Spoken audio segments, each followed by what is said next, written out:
कभी तो अच्छा खाना बना दो। राघव, जिसे घर के बने हर खाने में कमी निकालने की आदत है। अब लाडली बेटी की माँ ने तो बहुत साल बेटे की ये नखरे जैसे तैसे सह लिए, लेकिन राघव की नई नवेली धर्मपत्नी कब तक उसके ये नखरे सह पाती है, चलिए देखते हैं। रिया, जल्दी से नाश्ता ले आओ, बहुत जोर से भूख लगी है। हाँ हाँ, बस अभी ला रही हूँ। ये लीजिए माँ जी, आप भी लीजिए। अरे वाह बहू, आज तो तूने सत्तू का पराठा बनाया है। मुझे ना ये बहुत पसंद है। आज तो तूने मेरे मन की कर दी। इसने आपके मन की तो कर दी, लेकिन मेरे मन का क्या? मुझे ये सत्तू का पराठा बिल्कुल पसंद नहीं है। पता है ना कितना सूखा सूखा सा लगता है ये। हाँ, इसीलिए तो इसके साथ खाने के लिए दही है, ताकि ये सूखा सूखा ना लगे और इसका टेस्ट भी बढ़ जाए। अरे रहने दो तुम, मुझे सुबह सुबह दही खाना बिल्कुल भी पसंद नहीं है। जानबूझकर तुम भी माँ की तरह ऐसा खाना बनाती हो जो मुझे बिल्कुल अच्छा नहीं लगता। छोड़ो, मैं आज ऑफिस जाकर ही नाश्ता कर लूँगा। अरे लेकिन बाय। राघव नाश्ता करके नहीं जाता तो बेचारी रीचा का मूड खराब हो जाता है। अरे इस तरह परेशान मत हो बहू, ये ना इसका रोज़ का है। धीरे धीरे तू भी समझ जाएगी। इस लड़के के लिए तो चाहे कुछ भी बना लो, हर चीज़ में कमी निकाल ही देगा।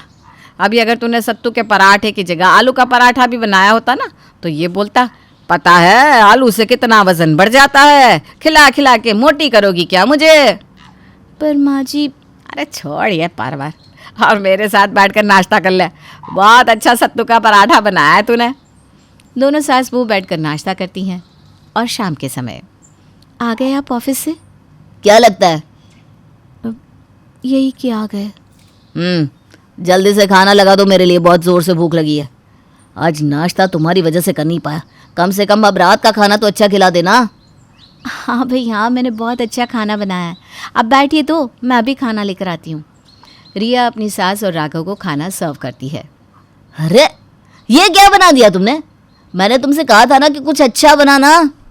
हाँ तो मैंने अच्छा खाना ही तो बनाया है। कढ़ी चावल, आलू गोभी मटर की मिक्स सब्जी, रोटी और छाछ। अरे ये कोई खाना है? क्या ये खाना नहीं है तो और क्या है? इतने अच्छे कढ़ी चावल बनाए बहू ने, इतनी अच्छी सब्जी बनाई है। मत देखो तो सही, इस कढ़ी के अंदर तले हुए पकोड़े हैं और ये आलू गोभी भी इतना सारा तेल डालकर बनाई है। ऐसा खाना इतनी रात को कभी हजम होता है? अगर आपको तले हुए पकोड़े नहीं खाने तो आप सिर्फ कढ़ी खा लीजिए, पकोड़े मत खाइए। और मैंने आलू गोभी की सब्जी तो बहुत कम तेल में ही बनाई है, आप इसे आराम से खा सकते हो। अच्छा, मुझे क्या दिख नहीं रहा कि इस सब्जी के अंदर कितना तेल है? और बिना पकोड़ी की कढ़ी खाने का कोई मतलब ही नहीं होता। बेसन का घोल लगता है पूरा। तुम्हें ये सब खाना है तो खाओ, मैं तो अपने लिए पास्ता ही बना लूँगा। अच्छा, वो तेरा पास्ता तो जैसे बहुत अच्छा होता है ना खाने के लिए, पूरा तो मैदा होता है उसके अंदर, ऊपर से 70 तरह के सॉस डालेगा तू। इससे अच्छा तो ये घर का खाना ही खा ले। हाँ जी, पास्ता खाने से तो अच्छा है कि आप इसी खाने को खा लीजिए। अब तुम भी ना मुझे माँ की तरह ज्ञान मत दो। मुझे जो खाना है मैं वही खाऊंगा। अगर घर में मेरी पसंद का खाना नहीं बनेगा तो मुझे कुछ न कुछ बनाकर तो खाना ही पड़ेगा ना। आप भी यही सोच रहे होंगे कि कढ़ी चावल और आलू गोभी मटर की इतनी अच्छी सब्जी को छोड़कर कोई भला अपने लिए खुद जाकर पास्ता क्यों बनाएगा। रुकिए, मैं बताती हूँ। क्योंकि राघव को दूसरों की चीज़ों में कमी निकालने की इतनी आदत थी कि कोई चाहे उसके लिए कितना भी अच्छा कर ले, लेकिन जब तक राघव उसमें कोई कमी नहीं निकाल देता था तब तक राघव के दिल को सुकून नहीं मिलता था। राघव जाकर अपने लिए पास्ता बनाकर लाता है। अब क्या अच्छा है इसमें है? ना तो इसके अंदर कोई सब्जी है ना कोई खास स्वाद। पता नहीं ऐसी उल्टी सीधी चीज़ें खाकर तुझे क्या मज़ा आता है। मैं जा रही हूँ सोने, चल बहू तू भी सो जा। अगले दिन किचन में लगता है राघव जी को इंडियन फूड थोड़ा कम पसंद है। उन्होंने कल रात पास्ता बनाकर खाया तो इसका मतलब उन्हें इटालियन खाना पसंद है। चलो आज मैं उनके लिए कुछ ऐसा ही बनाती हूँ, garlic bread with spaghetti pasta and pizza. Richa बड़ी ही खुश होकर राघव के लिए इटालियन ब्रेकफास्ट बनाती है, लेकिन वो जैसे ही उसे टेबल पर सर्व करती है, अरे यार ये फिर क्या बना दिया तुमने? सुबह सुबह ये गार्लिक ब्रेड पास्ता पिज्ज़ा कौन खाता है? सुबह तो कम से कम कुछ हल्का फुल्का बना देती। मुझे लगा आपने रात को पास्ता बनाकर खाया तो आपको इटालियन पसंद होगा, आपके लिए ही मैंने ये बनाया था। अरे बहू, मेरी ये औलाद ना दुनिया में लोगों की गलतियाँ निकालने के लिए ही पैदा हुई है। मैंने तुझसे क्या कहा था, इसे कुछ भी बना कर दे दे, ये उसमें कमी ही निकालेगा। नहीं खाना ना तुझे ये, चल जा अपने ऑफिस जा। हाँ तो जा ही रहा हूँ, वैसे भी ऑफिस जल्दी पहुंचना पड़ेगा, आज भी ऑफिस जाकर ही ब्रेकफास्ट करना पड़ेगा। एक मिनट राघव जी, मुझे रोज़ रोज़ बिल्कुल भी अच्छा नहीं लग रहा। घर पर खाना बनने के बाद भी आप बाहर जाकर या फिर खुद बना कर खा रहे हो। आप मुझे ही बता दो ना आपको खाने में क्या पसंद है, फिर मैं आपके लिए वही बना दूंगी। रहने दो, मुझे तुम्हें कुछ नहीं बताना। अरे तुम्हें बता भी दूंगा तो भी तुम यही सब बनाओगी। अरे लेकिन आपके बताने के बाद मैं ऐसा क्यों करूँगी? आप एक बार मुझे बता तो दो, मैं वैसा ही खाना बनाऊंगी। अरे बहू क्यों इस पर इतनी मेहनत कर रही है? मैं इसकी माँ हूँ, आज तक इसने मुझे नहीं बताया कि इसे खाने में क्या पसंद है बेटा, तो तुझे क्या ही बताएगा। तो बुढ़ापे तक इससे पूछती रह जाएगी, लेकिन मजा ले ये जो तुझे कुछ भी बता दे। छोड़ो, मैं ऑफिस जा रहा हूँ। राघव बिना खाए ऑफिस चला जाता है और बेचारी रीचा का मूड फिर से ख़राब हो जाता है। शाम को डाइनिंग टेबल पर, आज तो आपको मेरे हाथ का खाना बहुत पसंद आएगा। मैंने आज सबके लिए वेज बिरयानी और रायता बनाया है। बिरयानी तो आपको पसंद होगी ना? बिरयानी तो मुझे बहुत पसंद है, लेकिन इसे बिरयानी नहीं पुलाव बोलते हैं। अरे वेज बिरयानी भी कुछ होती है क्या? बनानी ही थी तो चिकन बिरयानी बनाती, कम से कम उसमें कुछ स्वाद तो आता। इसे क्या खाऊं मैं?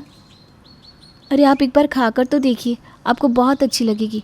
और वैसे भी मम्मी जी और मैं चिकन कहाँ खाते हैं, इसलिए मैंने वेज बिरयानी ही बना ली। और स्वाद ना मसालों का होता है, मसाले तो मैंने इसमें सेम ही डाले हैं। इसका मतलब ये तुमने स्पेशली अपने और मम्मी के लिए बनाई है, तो अब तुम दोनों ही खा लो इसे। अरे मेरे कहने का वो मतलब नहीं था। मुझे नहीं जानना तुम्हारे कहने का क्या मतलब था और क्या नहीं। मैं ये नहीं खाऊंगा, इससे अच्छा मैं जाकर अपने लिए पिज्ज़ा ही बना लूँ। पिज़्ज़ा?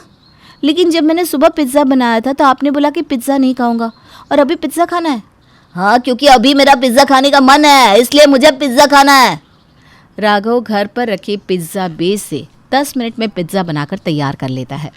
राघव की ये हरकतें देखकर कहीं ना कहीं रीचा को भी उसकी आदत समझ में आ जाती है। माँ जी, अब तो इनका कुछ करना ही पड़ेगा। करना तो पड़ेगा, लेकिन क्या करेगी बहू, अब तो तुझे ये ऐसे ही झेलना पड़ेगा। ना ना माँ जी, कुछ तो करूँगी। अगली शाम, अब ये ऑफिस से आएंगे और बोलेंगे, ये तुमने क्या बना कर रख दिया? तुम्हें पता है ना मुझे ये खाना बिल्कुल भी पसंद नहीं। मैं तो जाकर अपने लिए पिज़्ज़ा पास्ता ही बना लेता हूँ। पिज़्ज़ा पास्ता बनाने के लिए तो सब कुछ रेडीमेड मिलता है। एक दो सब्जी काटी या वो भी नहीं काटी, चीज़ और सॉस डालकर सब बना लिया। अब इस सॉस के अंदर जाएगी पूरी 1 पैकेट लाल मिर्ची, और इस चीज़ स्प्रेड और क्यूब्स के साथ जाएगा ढेर सारा नमक। अब जाओ और बनाओ मेरे पतिदेव पिज़्ज़ा, पास्ता, नूडल्स। टेबल पर खाना सर्व करते ही वही होता है जो हर रोज़ होता था। राघव फिर से रीचा के खाने में कमी निकालना शुरू कर देता है। हे भगवान, मैं तो परेशान हो गया हूँ तुमसे। छोले चावल बनाकर रख दिए रात को। पता भी है छोले से कितनी बदहजमी होती है और चावल से मेरा वज़न कितना बढ़ता है। मैं नहीं खाऊंगा ये। मैं तो अपने लिए आज पिज़्ज़ा और पास्ता बनाऊंगा। तुम दोनों ही खाओ ये बेस्वाद खाना। अरे कोई बात नहीं माँ जी, अगर इन्हें पिज़्ज़ा पास्ता बनाकर खाना है तो ठीक है, कोई बात नहीं। ये छोले चावल हम दोनों खा लेते हैं। चलो, कुछ तो समझदारी की बात की तुमने। राघव अपने लिए पिज़्ज़ा और पास्ता बनाकर लाता है, लेकिन जैसे ही वो पिज़्ज़ा और पास्ता की एक एक बाइट खाता है, वैसे ही उसके आँख, नाक, कान, मुंह सब टेढ़े हो जाते हैं। ये क्या हुआ बेटा, ये तेरे माथे से तपसीना क्यों छूट रहा है? हाँ जी, क्या हो गया आपको? ठीक तो हो ना आप? हाँ, ठीक हूँ। मैं सोच रहा था ये पिज़्ज़ा और पास्ता मैं सुबह खा लूँगा, अभी थोड़े छोले चावल ही खा लेता हूँ। तुम दोनों को खाते देख कर ना छोले चावल खाने का मन कर गया। अरे आप भी ना, पहले बोलना चाहिए था। क्यों, छोले चावल खत्म हो गए क्या? खत्म तो नहीं हुए, लेकिन बस थोड़े से बचे हैं। इनमें आपका पेट भर जाएगा क्या? अरे हाँ, भर जाएगा, लाओ। वैसे भी इस खाने से तो अच्छा मैं ये थोड़े से छोले चावल ही खा लूँगा, कम से कम सुबह तक सलामत तो रहूँगा। क्या हुआ, मन मन में कुछ बोल रहे हो क्या? अरे नहीं नहीं, छोले चावल दे दो। ये लीजिए। ये क्या, बस 2 चम्मच छोले चावल? हाँ, इतने ही बचे हैं। आपने मना कर दिया था ना, तो मैंने और माँ जी ने खा लिए। आज ना बहुत टेस्टी बने थे। आप ये खा लो, मैं और माँ जी सोने जा रहे हैं। बहुत तेज लग रही है। दोनों वहाँ से चली जाती हैं। इससे तो अच्छा पहले ही छोले चावल खा लेता, कम से कम मेरा पेट तो भर जाता। वैसे छोले चावल बने तो ठीक ही है। अगले दिन फिर से राघव ऋचा के बनाए खाने में कमी निकालता है और अपने लिए फिर से पिज्ज़ा बना कर लाता है, लेकिन आज भी उसके साथ वही होता है जो कल हुआ था। अरे यार, ये क्या हो रहा है? कल भी पिज़्ज़ा पास्ता में इतनी मिर्ची और नमक था और आज भी। लेकिन मैं आज तो किसी भी हाल में ये घर का खाना नहीं खाऊंगा, बाहर से अपने लिए कुछ ऑर्डर कर देता हूँ। क्या हुआ राघव जी, आप खाते खाते रुक क्यों गए? आपको भी दाल चावल और चोखा खाना है क्या?